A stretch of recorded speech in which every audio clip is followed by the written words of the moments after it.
Ask मुफ्ती Tariq Masood. Mohammad Ryan Ansari India से। मैं एक लड़की को पसंद करता हूँ और इससे भी निकाह करना चाहता हूँ, मगर इस लड़की की शादी किसी लड़के से हो गई थी, मगर अब इस लड़की का वहाँ किसी वजह से फैसला हो रहा है क्योंकि लड़की परेशान रहती है और लड़का कुछ ज़्यादा ही दिमागी मरीज़ है। तो फैसले के बाद इस लड़की से मैं निकाह कर सकता हूँ। वो लड़की भी अल्हम्दुलिल्लाह मुझे पसंद करती है, निकाह करना चाहती है। मुफ्ती साहब आप इस बारे में हम दोनों की रहनुमाई फरमाएं। भाई अगर वहाँ से फैसला हो जाता है, इद्दत पूरी हो जाती है, आप कर लें शादी। किसने मना किया भाई साहब? पुर्तगाल से किसी ने पूछा, मैं मुसलमान हूँ, शादीशुदा हूँ, अपनी लाइफ में खुश हूँ। वाह वाह वाह वाह, सुभान अल्लाह। लेकिन एक गैर मुस्लिम लड़की मुझसे कह रही है कि अगर तुम मुझसे शादी करोगे तो मैं मुसलमान हो जाऊँगी, अगर तुम नहीं करते तो मैं मुसलमान नहीं होंगी। ऐसी सूरत में मुझे क्या करना चाहिए? अगर मैं शादी नहीं करता तो कल क़यामत के दिन गुनहगार होऊंगा। अगर वो लड़की मुसलमान नहीं होती और इस तरह मर जाती है तो क़यामत के दिन इसका गुनाह मेरे सर पे होगा कि नहीं? देखें, उस लड़की से कहें कि आप इस्लाम कबूल करें, चाहे मैं आपसे शादी करूं या ना करूं। शादी का इस्लाम से ताल्लुक़ नहीं है, बल्कि यूँ कहना चाहिए इस्लाम का शादी से ताल्लुक़ नहीं है। तो इस्लाम अगर दीन बरहक है तो आपने कबूल करना है, दीन बरहक नहीं है तो कबूल नहीं करना आपने, अगर आपको लगता है। तो हम तो यही कहेंगे दीन बरहक है, लिहाजा आप कबूल करें इस्लाम, तो उसको शादी से ना जोड़ें। बाकी ये कि बाज़ दफ़ा ये होता है लड़की को दिल से इस्लाम पसंद होता है, लेकिन उसको डर ये होता है कि अगर मैंने इस्लाम कबूल किया तो मुझे कोई सहारा देने वाला नहीं है, तो मुझ पर आजमाइशें बहुत आएंगी। तो ऐसी सूरत में गैर मुस्लिम लड़की मुसलमान लड़के से कहती है, भाई मैं इस्लाम लाती हूँ लेकिन मुझे कहीं सहारा तो मिले, मुझे कोई बीवी तो बनाए। तो अगर हम बीवी बनाने के लिए तैयार हो तो फिर मैं ये कुर्बानी देने के लिए तैयार हूँ, इस्लाम ले आऊँगी। अगर बीवी बनाने के लिए तैयार नहीं हो तो मैं ये आजमाइश में नहीं आ सकती। तो भाई उस खातून से कहें कि देखें, अगर ये मसला है ना तो फिर आप इस्लाम कबूल कर लें, उसको जाहिर ना करें दुनिया के सामने। ये भी होता है बाज़ दफ़ा ना कि इस्लाम कबूल कर लें, तो आपको पता है अगर बता दिया उसने तो बहुत मारते हैं रिश्तेदार, जान से भी मार देते हैं बाज़ दफ़ा।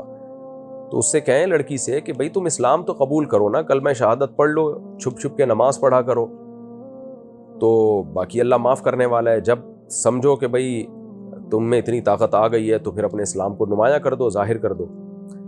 तो अगर इस पर भी एग्री हो जाती है ठीक है, लेकिन होता यही है कि बाज़ दफ़ा लड़कियाँ ये कह रही होती हैं कि भाई कोई सहारा देगा तो हम मुसलमान होंगे। तो उनका मकसद ये नहीं होता कि हम शादी के लिए मुसलमान हो रहे हैं, बल्कि मकसद ये होता है कि हम मुसलमान तो हो ही रहे हैं लेकिन कोई सहारा दे तो हम फिर उसको ऐलान करें।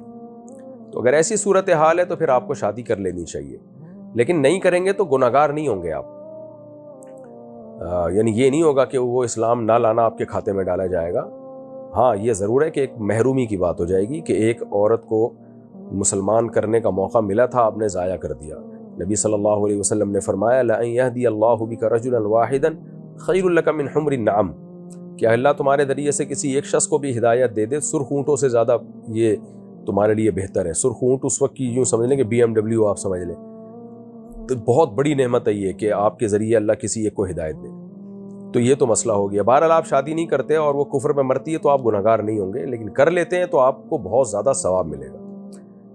लेकिन एक आखिरी बात ये कि अगर उस लड़की को इस्लाम दिल से पसंद नहीं है, सिर्फ शादी ही के चक्कर में कर रही है, यानी ऐसी सूरत हाल नहीं है जो मैंने बताई है कि उसको ख़तरात हो, इस्लाम लाने में या ना लाने में कोई ख़तरात ना हो उसको, तो महज आपसे शादी के चक्कर में कर रही है, फिर नहीं करें भाई। फिर बोलें भाई इस्लाम अल्लाह का दीन है, इसके किसी की शादी से ताल्लुक़ नहीं है, तो इसलिए फिर बोलें भाई तो मुसलमान होना है हो, नहीं होना है नहीं हो, शादी मेरी मर्ज़ी, करना होगा करूँगा, नहीं करनी होगी नहीं करूँगा। कुवैत से किसी ने पूछा, मैं जिससे भी मोहब्बत करता हूँ, ख्वाह वो कोई भी हो, तो खुदा मुझसे वो छीन लेता है। पता नहीं खुदा मुझसे क्या चाहता है, खुदा मेरे साथ ऐसा क्यों करता है, समझ में नहीं आता कि खुदा मुझसे क्या चाहता है। खुदा आपसे ये चाहता है कि आप सिर्फ खुदा से मोहब्बत करें। अल्लाह को आपसे बहुत ज़्यादा मोहब्बत है। अल्लाह चाहते हैं कि दुनिया की चीज़ों से दिल ना लगाओ, अल्लाह से मोहब्बत करो। तो एक दफ़ा अल्लाह से दिल लगा के देखें, इंशाअल्लाह अल्लाह आपसे दूर नहीं होगा और खूब आपकी ज़िंदगी में लुत्फ़ और मज़ा पैदा हो जाएगा। मोहम्मद हसनैन मुल्तान से, क्या वीडियो गेम की एप्लीकेशन बनाकर गूगल, अब ये बार बार एक ही सवाल पूछ रहा है भाई।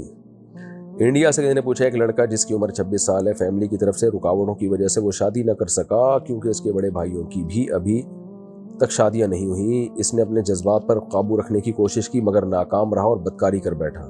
अस्तगफिरुल्लाह। अल्लाह ने इसको बहुत दिया, अच्छी जॉब, तेज़ जहन वगैरह, लेकिन वो अल्लाह की तरफ रुजू करना चाहता है। लेकिन कुरान की एक आयत के मुताबिक पाक औरत के लिए पाक मर्द और पाक मर्द के लिए पाक औरत। क्या इसका मतलब ये है कि अल्लाह ने اس کو پاک مردوں کی لسٹ سے نکال دیا ہے، کیا وہ پاک مردوں کی لسٹ میں دوبارہ شامل ہو سکتا ہے؟ صورتحال بہت خراب ہے، معاملہ خودکشی کی طرف جا رہا ہے۔ اس لیے میں کہتا ہوں کہ بدماش بن کے شادی کیا کرو، جب اللہ نے آپ کو ذریعہ آمدن دے دیا تو پھر اس میں کسی کی نہ سنو، ورنہ زنا کی طرف جاؤ گے۔ بہرحال اب بدکاری بہت بڑا جرم ہے، کر لیا، اب توبہ کریں، روئیں اللہ کے سامنے، گڑ گڑائیں، معافی مانگیں۔